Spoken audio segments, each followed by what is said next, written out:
The smell of burnt rubber still lingers in my nostrils every time I think about that day. It was a Tuesday morning, just another quiet day for me until I walked out to find my car engulfed in flames right in front of my house. The HOA had done it. They said it was because I hadn't paid my dues on time. But what they didn't know was that I wasn't just any homeowner. I'm a federal prosecutor. And when you mess with someone like me, there's no turning back. Welcome to my channel. Please subscribe if you want more Karen and HOA stories. Please listen to the whole story and give me a comment about your feelings. Thanks everyone for watching.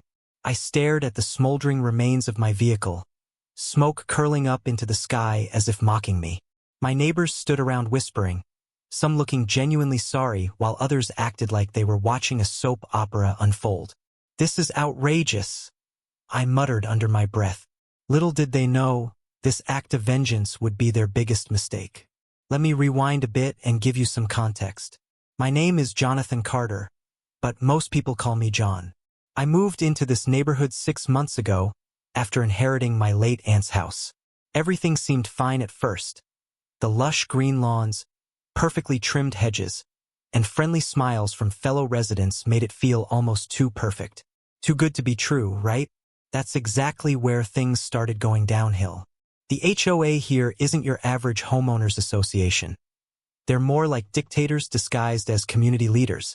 Their president, Victoria Lane, runs the place with an iron fist. She has zero tolerance for anyone who doesn't follow her rules, or worse, questions them. When I received my first notice warning me about late fees, I brushed it off thinking it was just bureaucracy trying to scare new members. Big mistake. It all escalated quickly. First came the fines, 50 here, 100 there, for trivial issues like leaving my trash cans out past collection day or parking slightly over the line. Then came the threats via email reminding me how important it is to maintain the integrity of our neighborhood. Finally, one night, I got home late only to discover my mailbox vandalized. At that point, I realized these people weren't playing games anymore. But nothing prepared me for the morning I found my car torched. As I stood there fuming, Victoria herself showed up dressed impeccably in her signature power suit. Her smile dripped with fake sympathy as she approached me. "Oh dear," she cooed. "What a tragedy.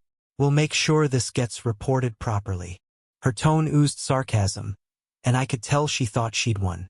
What she didn't realize was that she had just signed her own death warrant. Not literally, of course, but figuratively speaking. You see, being a federal prosecutor comes with certain privileges, and access to information most people can't even dream of obtaining. Over the next few days, I quietly began digging into the HOA's operations.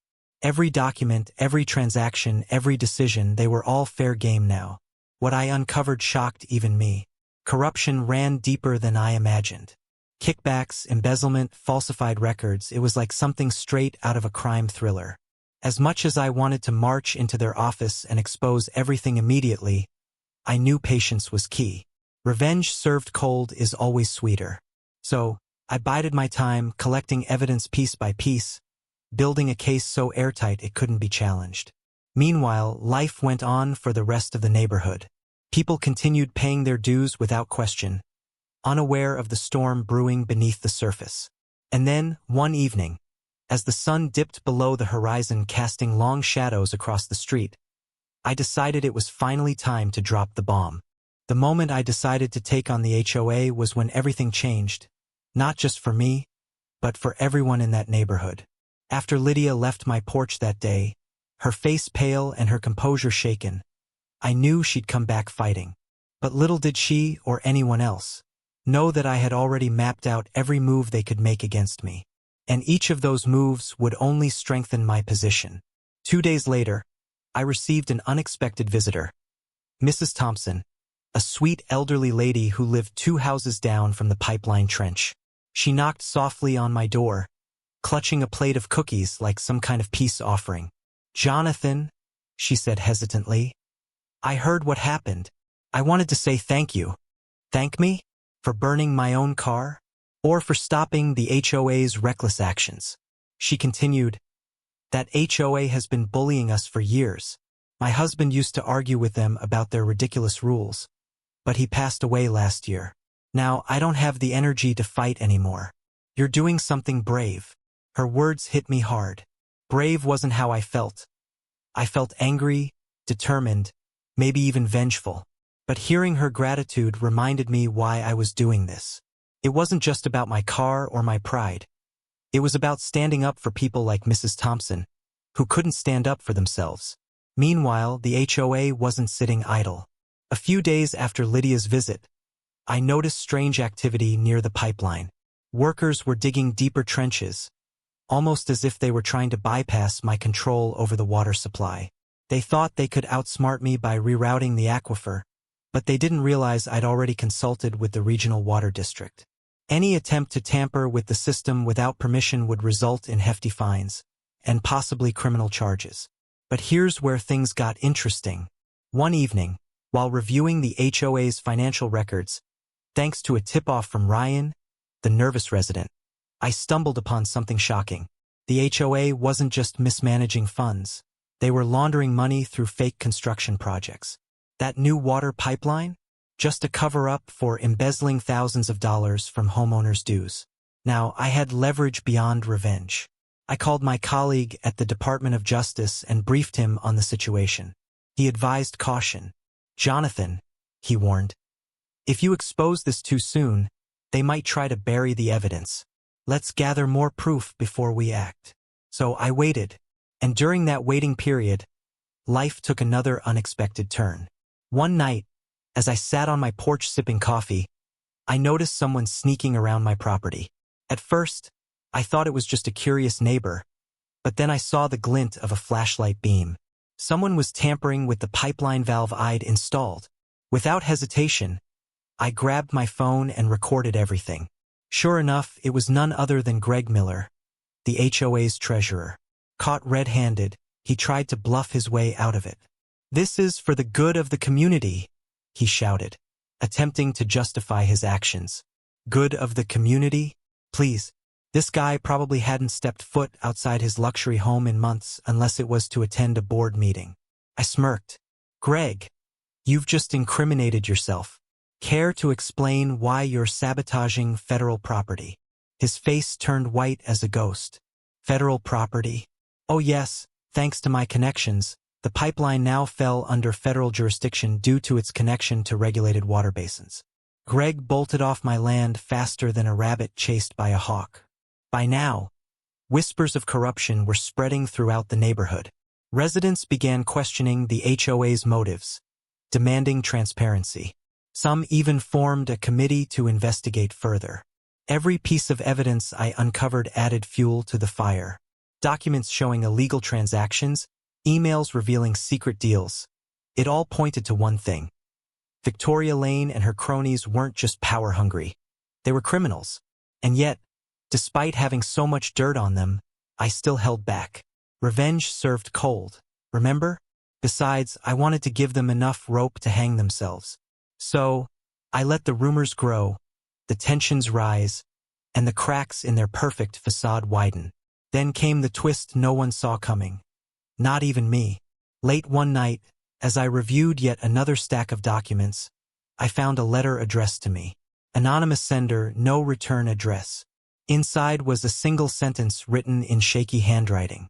"They burned your car because they knew who you really are. Who I really am." What did that mean? Was someone threatening me? Or warning me?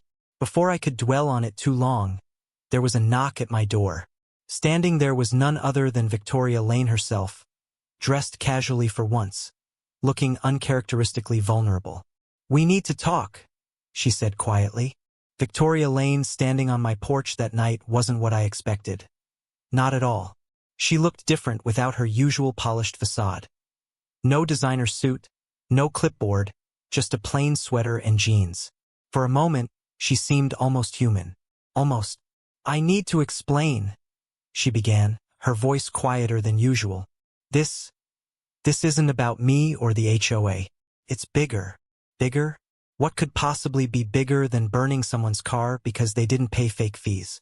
She hesitated, glancing around nervously before continuing. "The pipeline wasn't just for water, it was part of something else. Something illegal." My ears perked up.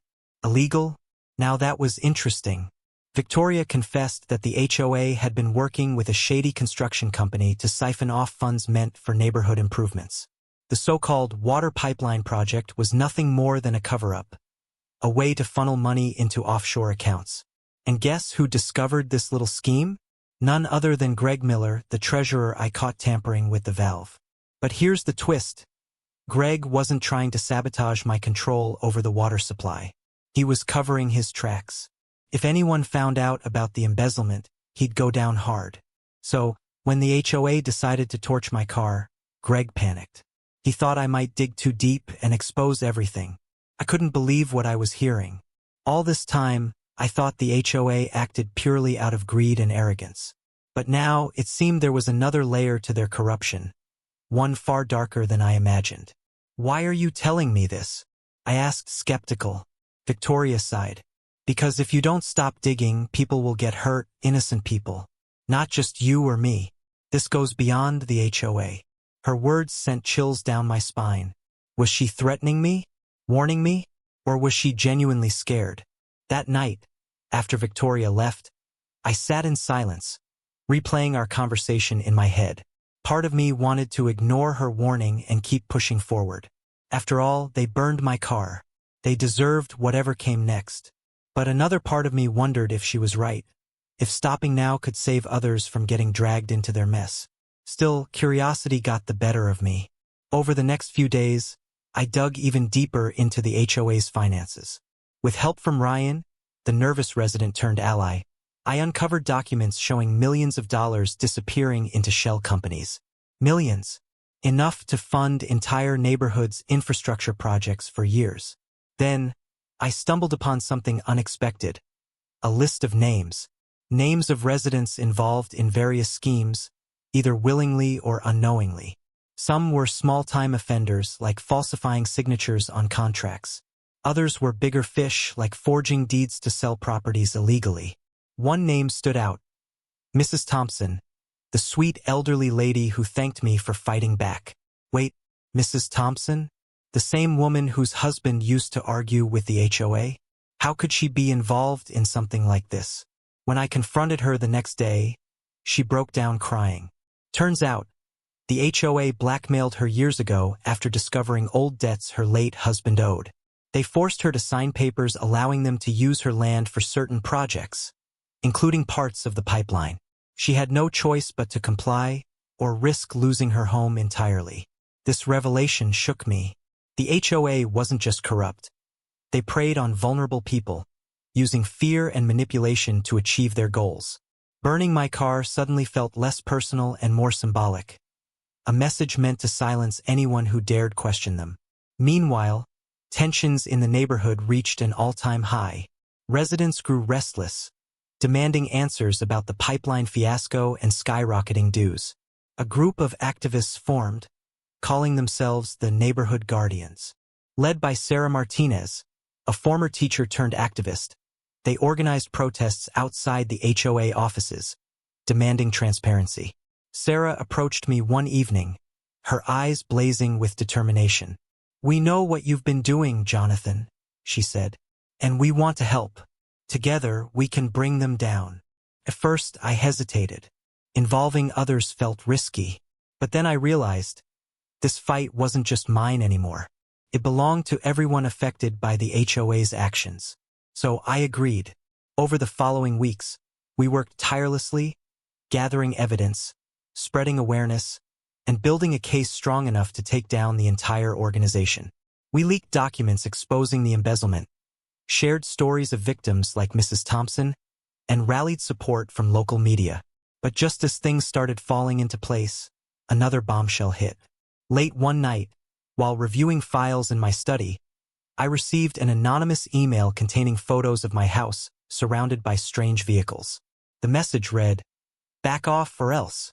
Threats, of course. As if burning my car once wasn't enough. The anonymous threat email didn't scare me, not really. It just made me more determined to finish what I started. If they thought intimidation would stop me, they clearly didn't know who they were dealing with. A federal prosecutor doesn't back down from threats, especially when justice is on the line. But here's where things got complicated. While digging through the HOA's financial records, I uncovered something that shook me to my core. There was a ledger entry, a single transaction buried deep in the files that mentioned my name. Not just any mention, either. It read, Jonathan Carter, potential threat neutralized. Neutralized? What did that mean? Was this some kind of code word for burning my car? Or was there something bigger at play?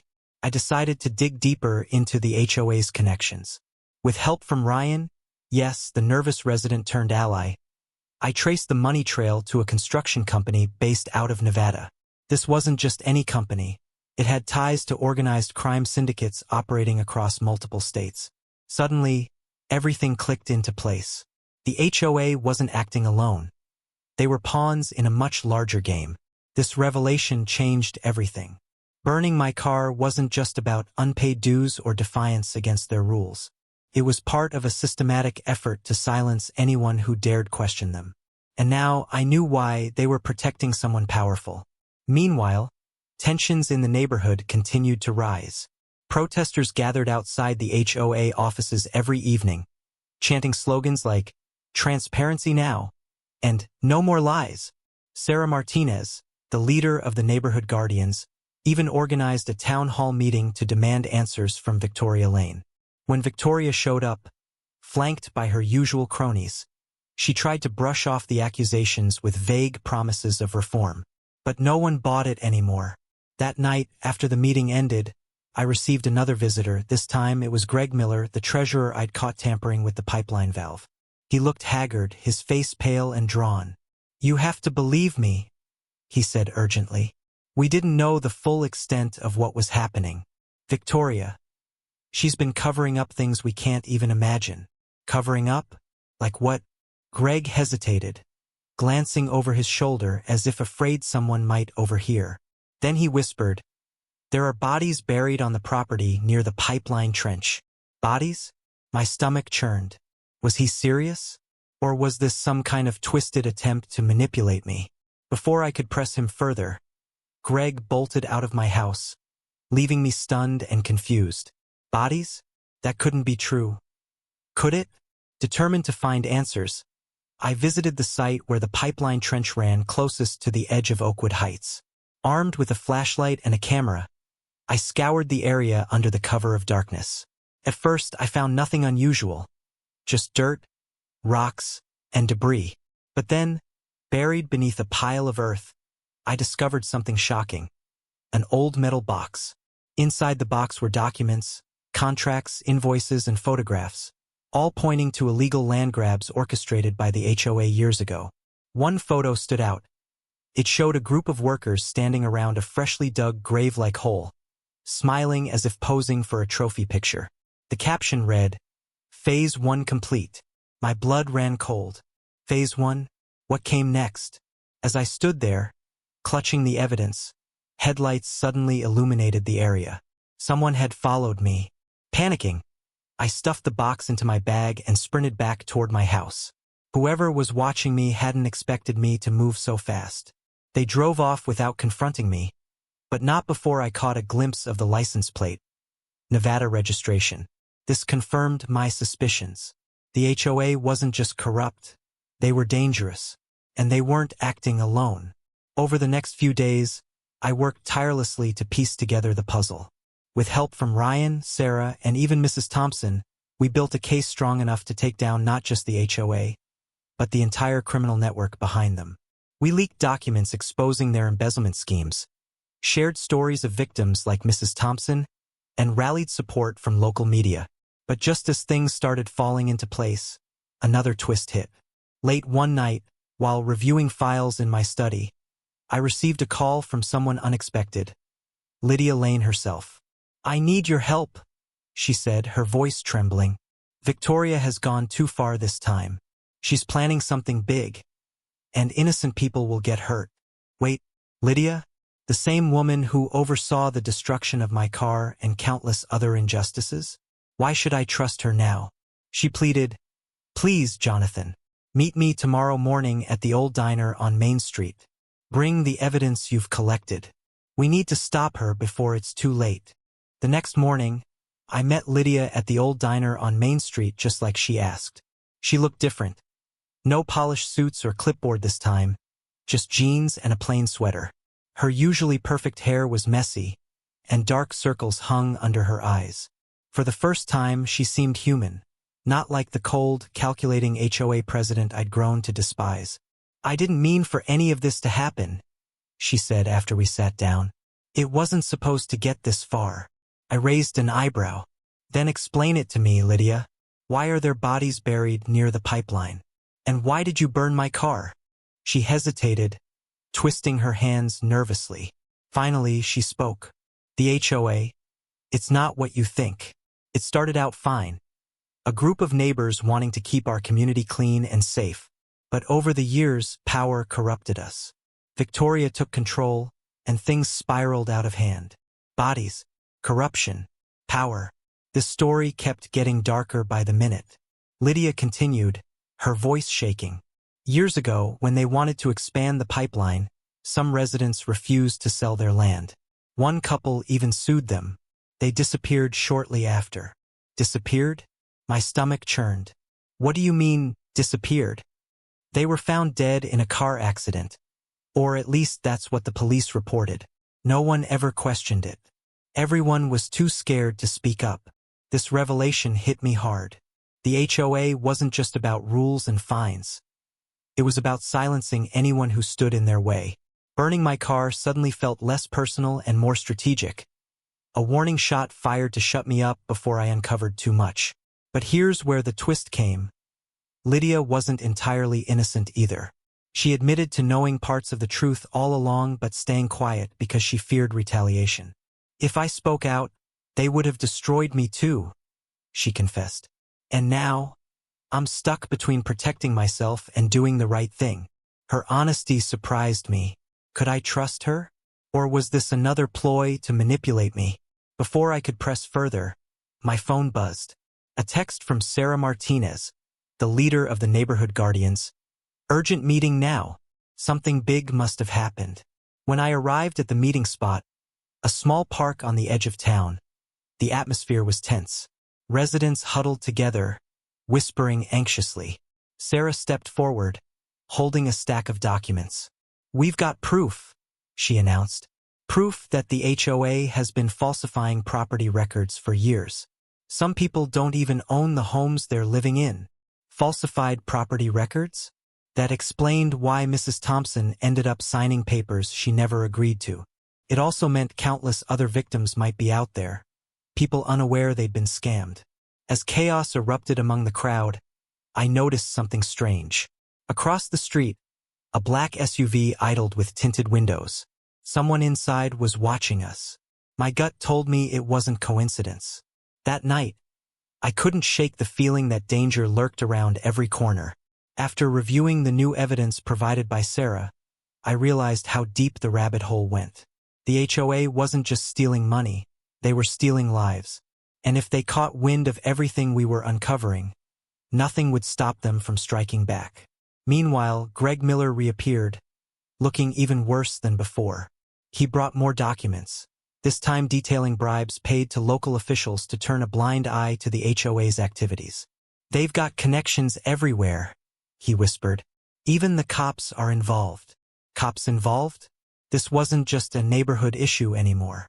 It had become a full-blown conspiracy involving law enforcement, politicians, and organized crime syndicates. Every step forward felt like walking on thin ice.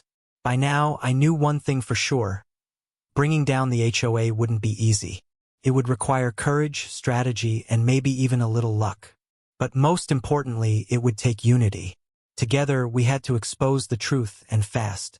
Because if we waited too long, the consequences might be far worse than burned cars or empty bank accounts. Lives were at stake, and I wasn't about to let that happen. Not again. The following morning, I met Lydia again, this time at her office inside the HOA headquarters. She looked tired, almost defeated, which surprised me. Gone was the confident woman who'd smirked at me during our earlier confrontations. Now, she seemed like someone carrying a heavy burden she couldn't shake. "I need to show you something," she said quietly, leading me into a small conference room. On the table lay a stack of documents tied together with a red ribbon. This is everything, the full extent of what Victoria has been doing. I scanned through the papers. They detailed years of illegal activities, forged deeds, falsified signatures, bribes paid to local officials, even evidence of money laundering through fake construction projects. One document stood out, a list of names with notes beside them. Some were marked neutralized, others pending. My name appeared under the pending column. What does neutralized mean? I asked, my voice tight. Lydia hesitated before answering. It means they took care of the problem. Sometimes that meant buying people off. Other times, her voice trailed off. Other times, my stomach churned. Did she mean what I thought she meant? Before I could press further, there was a knock on the door. A man in a dark suit entered without waiting for an invitation. He carried himself with authority, his eyes sharp and calculating. "Ms. Lane," he said, nodding curtly. Then he turned to me. "And you must be Jonathan Carter. Who are you?" I demanded. He smiled thinly. "Let's just say I'm here to make sure things don't escalate further." Escalate? What did he mean by that? Before either Lydia or I could respond, he pulled out a phone and dialed a number. "Yes, sir," he said after a moment. "We've got him." Alarm bells rang in my head. Who was this guy calling? And why did he refer to me as if I were some kind of target? Suddenly, everything clicked into place. The HOA wasn't acting alone. They had powerful allies backing them. People who wouldn't hesitate to use force if necessary. This explained the anonymous threats, the surveillance, and now this mysterious man showing up uninvited. But here's where the twist came. Lydia didn't look scared. In fact, she looked relieved. When the man hung up, she leaned forward and whispered, "They're coming for you, Jonathan. You have to believe me. I'm trying to help." Help? After everything they'd done? Why should I trust her now? Before I could decide, another bombshell hit.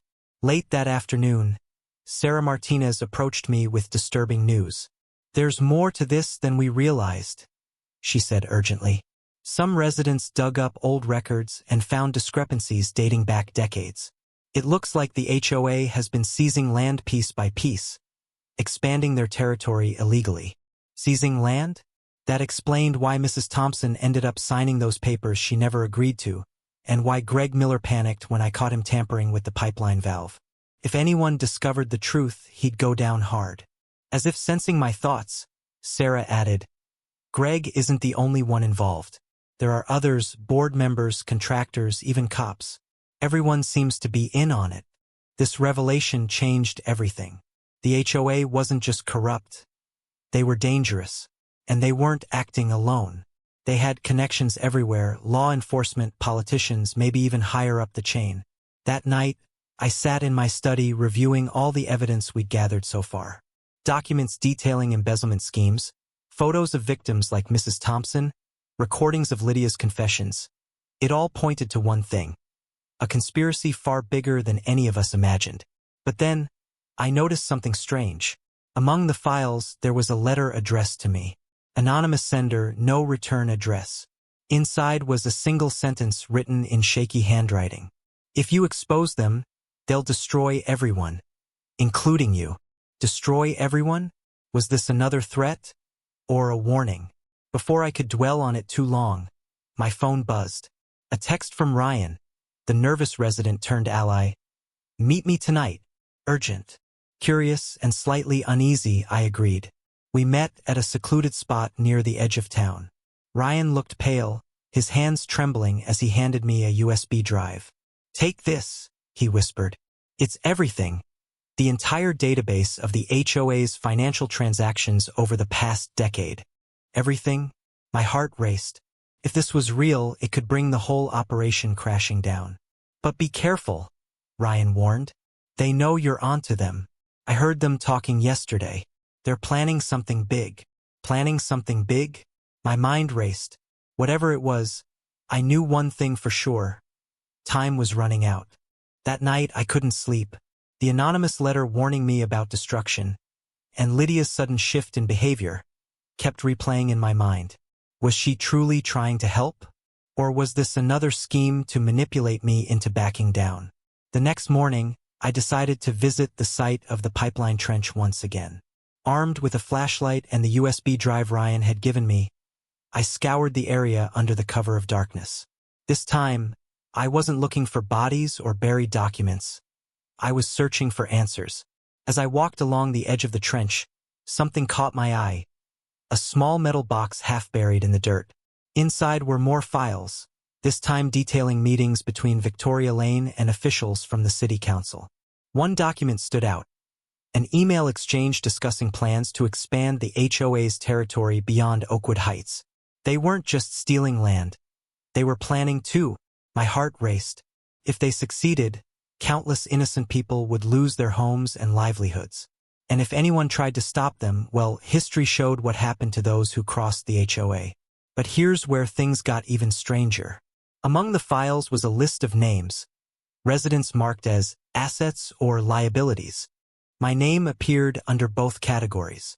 Asset because of my legal knowledge, liability because I uncovered too much. Either way, it confirmed my suspicion. I was a target.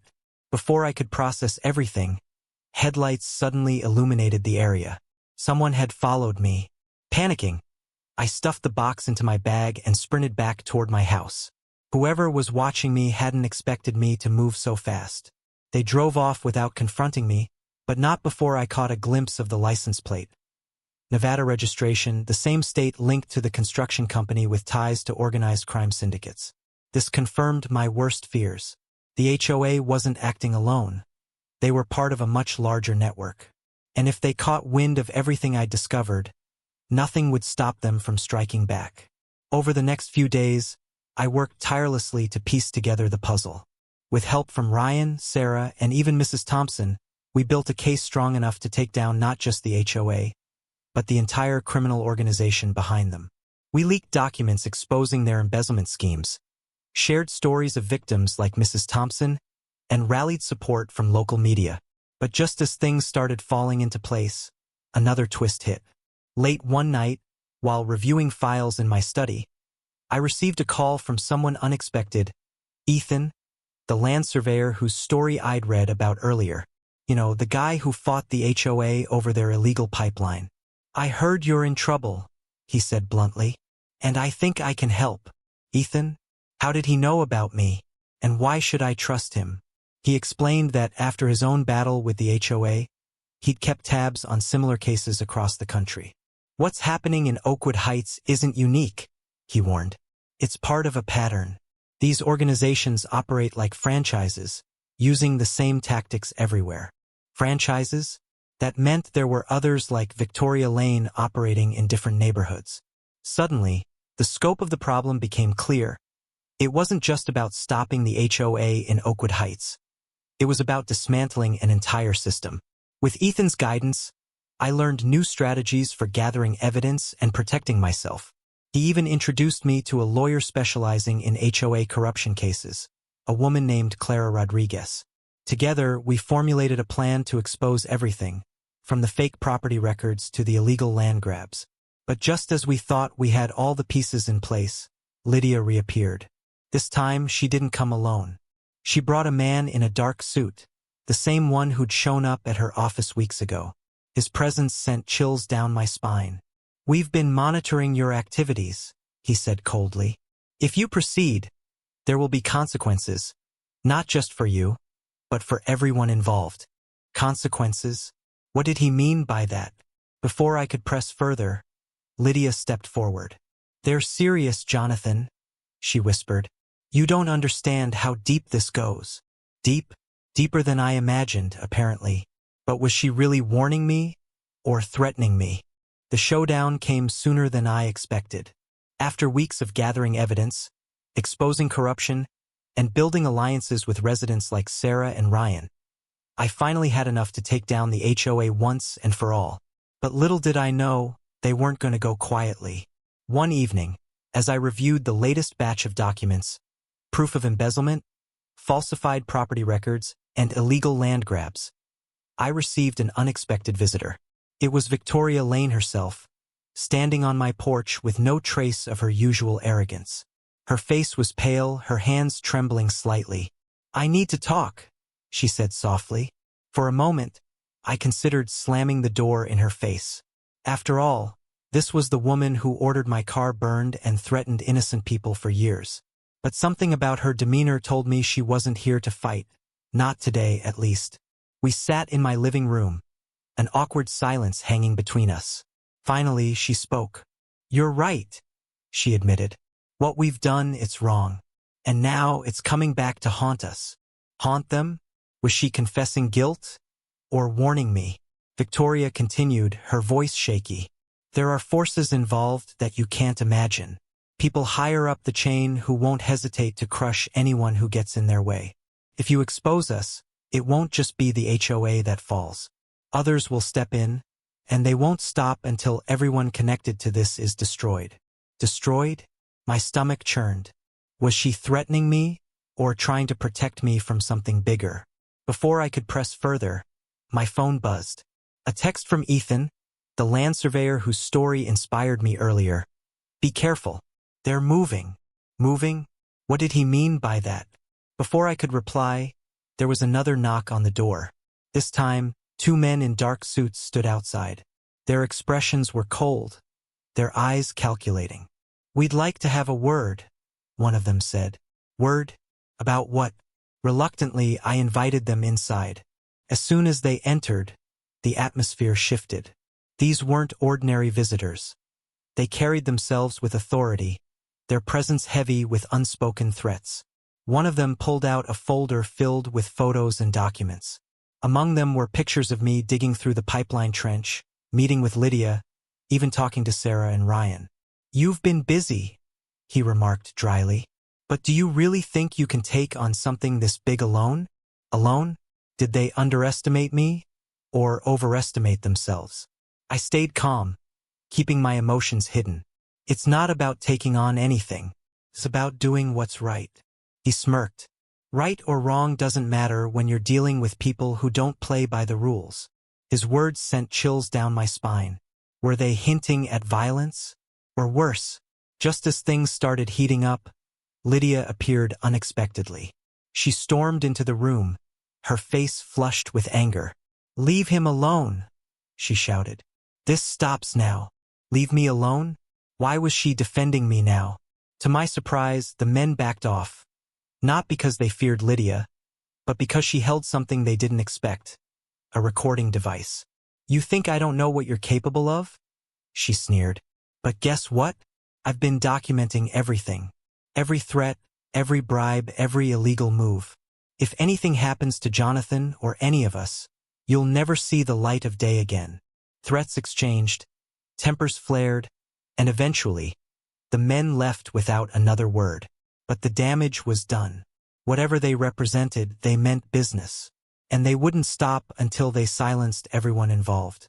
That night, I gathered Sarah, Ryan, Mrs. Thompson, and even Ethan for an emergency meeting. We needed a plan airtight, foolproof, and fast. Together, we formulated a strategy to expose everything. The fake property records, the illegal land grabs, the connections to organized crime syndicates. With help from Clara Rodriguez, the lawyer Ethan introduced me to, we prepared legal documents proving the HOA's wrongdoing. The next morning, we went public. Using social media, local news outlets, and even flyers distributed throughout the neighborhood, we revealed the truth. Residents rallied behind us, demanding justice and accountability. The HOA tried to spin the narrative, claiming it was all a misunderstanding, but no one believed them anymore. Within days, investigations began. Police raids uncovered more evidence, including files detailing bribes paid to local officials. Victoria Lane and her cronies were arrested, charged with fraud, embezzlement, and conspiracy.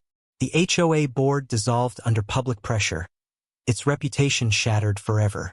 But here's where the twist came. After the dust settled, I discovered something surprising. Not everyone in the HOA was corrupt.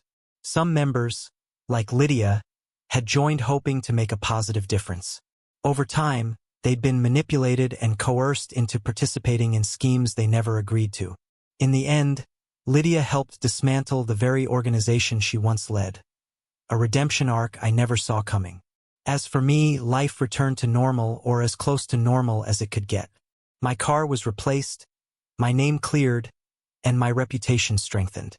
Neighbors thanked me for standing up against injustice, calling me a hero. But I knew better. Heroes don't act alone. It took courage, strategy, and unity to bring down the HOA, and maybe, just maybe, a little bit of luck. In the end, the real victory wasn't punishing the guilty. It was empowering the innocent.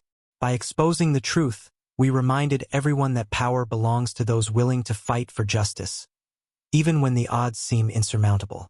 Lesson of story. Justice isn't served by revenge. It's achieved through knowledge, persistence, and teamwork. Sometimes, the biggest battles aren't fought with fists or weapons, but with facts, integrity, and unwavering determination.